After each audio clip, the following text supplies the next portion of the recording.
Hey there, welcome back to my channel. I wanted to film a little review today because I used this bag this weekend. It is so difficult, I'm not gonna lie. This bag is gorgeous, but it is a tricky bag to use. It is not remotely practical. I want to talk a little bit about it, what fits, what it's like using it. Now, this is a slightly different version than I think most people are used to seeing. I'm gonna have all of the names, the style information down in the description box, including where I got this. Now, this exact style in the purple color is no longer available because I got this over a year ago. I got it from Moda Operandi online. I believe it's a company based out of New York. The style that most people have has that flap on it, whereas this only has a zipper on top. I think this one is probably a lot easier to use.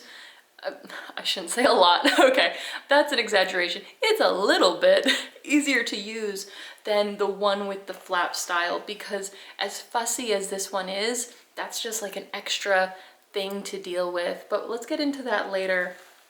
What I wanted to say is that everything you think about with that bag, you're gonna see in this one as well. I just recently filmed my YSL shoulder bag review video, and other than both being shoulder bags, they have nothing in common. I mean, the YSL one is so understated, it's classic shape, it's easy to use, it's really practical. This one, not so much. It's a pain in the butt to get in and out. So if you unzip it, gotta brace it with one hand and then zip it the rest of the way across. As soon as you drop the strap, it flops down, so you gotta kind of move it out of the way and to get to your things. I would highly, highly recommend using bulkier accessories in this so that they're easier to spot. You do not want to have loose keys or a loose lipstick flopping around in this thing. It's really a pain in the butt to get to. I've done it and I kept worrying that every time I opened the bag that my keys were gonna slip out, something was gonna fall out and I wouldn't notice, just because if you don't have bigger things creating some structure inside the bag, the folds just kind of flop down and the satin is folded on top of, let's say, the keys. You can't see them easily.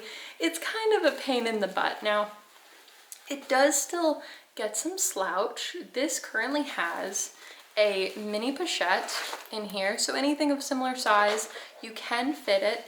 And then I have one of my like chunkier, smaller wallets. This one is from Louis Vuitton. Which one is this? The Rosalie coin purse, I think it is. But you know, it has just enough bulk so that it's easy to grab and get out of there. I would definitely consider putting your keys into something like a pouch. Don't just have the loose lipstick and whatever that is just flopping around. It really is a pain to get to. You can see without anything, you have a lot more slouch, or if you just have some very small, heavy things, it creates a really similar look.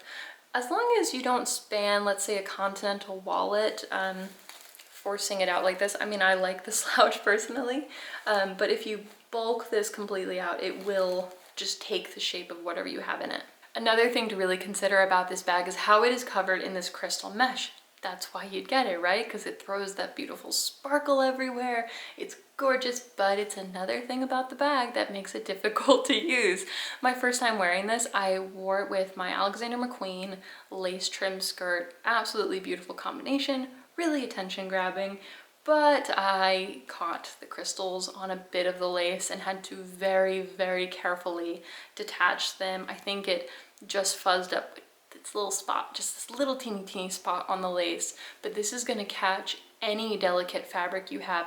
I'd even be a little bit nervous wearing it on my shoulder with this cashmere knit. Like, oh gosh, I would check it throughout the day if I was actually going to wear it with this on my shoulder, just because this is going to fuzz up.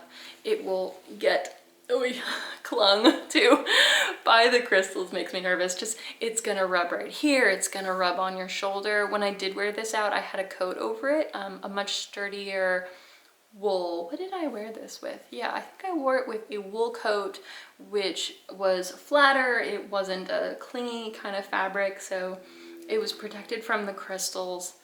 I'm really selling this, aren't I? It's a fussy bag. Looks fantastic with a cotton t-shirt that you're not gonna have any problems with. I've worn that on my shoulder. It doesn't cling to something smooth like cotton.